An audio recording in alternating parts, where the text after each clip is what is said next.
Hello, welcome to Eden Hope Academy. We are on cycle 1, week number 10. I'm so delighted that you're with us. Get out your books and give them a wiggle, and let's get started. We're going to start out with our Bible. Let's throw it up. Boom. And this week we're going to Mesoamerica. Now, remember our 7 continents? They drifted apart and became 7 continents. And we have North America, South America, Antarctica, Australia, Asia, Europe, and Africa. And we're going to go to North America and South America. Now, if you're ever in Europe, I have a little secret to tell you. They think, the Europeans are taught, that North America and South America are one continent because they're connected except for that itty-bitty Panama Canal that goes between them.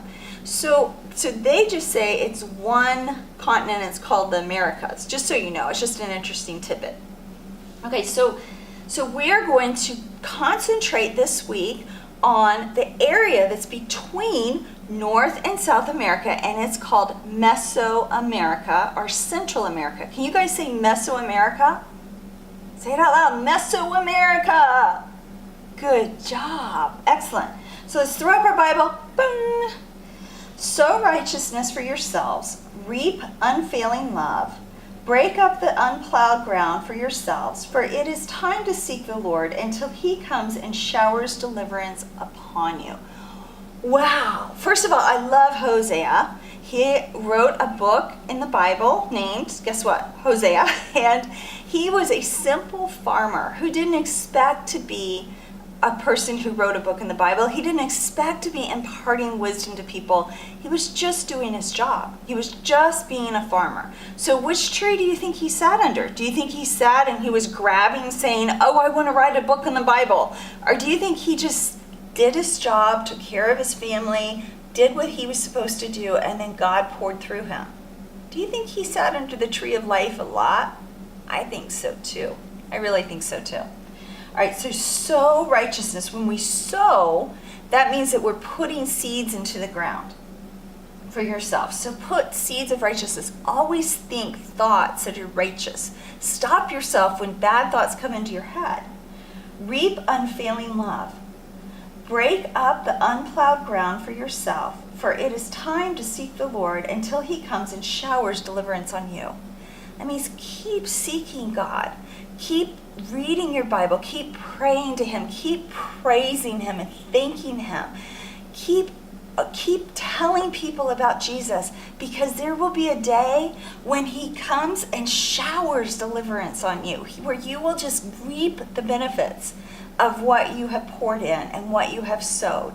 And so I want you to draw yourself being blessed by God here, and how just that God is just blessing you in so many ways. And I want us to remember Hosea, and if you guys can look up his book in the Bible and read a little bit about it, we might discuss him in our leadership training this week. Okay, so we're going to go back to Mesoamerica, which is between 2 continents. It's between North America and South America. And we're going to talk about 3 different types of people who live there: the Olmecs, the Mayans, and the Zapotecs. And they lived there during different times, but we're going to squish their times in together so that we have an idea of the culture of that area. So are we doing chronological timing right now, where there's a beginning, a middle, and an end, a past, a present, and a future? No. We're squishing it together so that we can focus on just this one people group.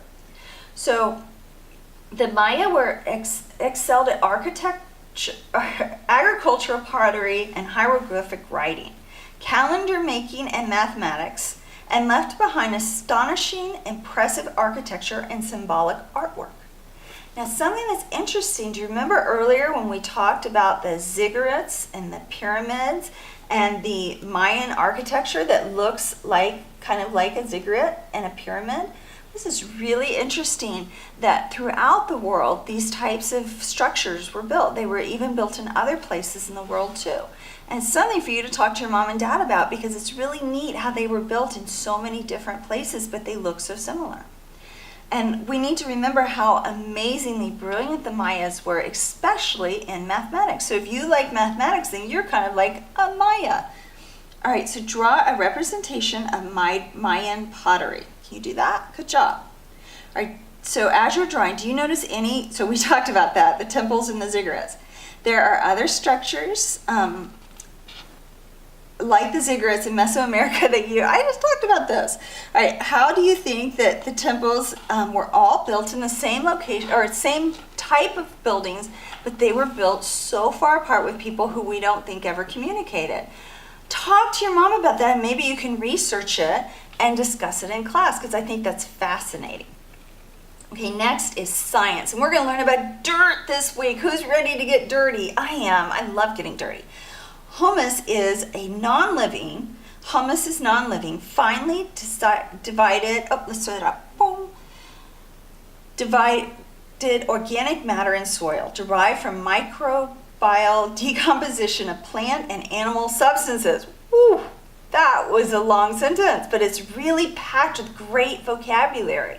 So it's the very top layer of soil, and it's decomposed animal and plant substances, and it gives the nutrients to the plants so that they can grow.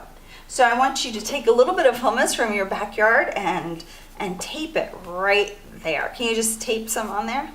Easy breezy, lemon squeezy, right?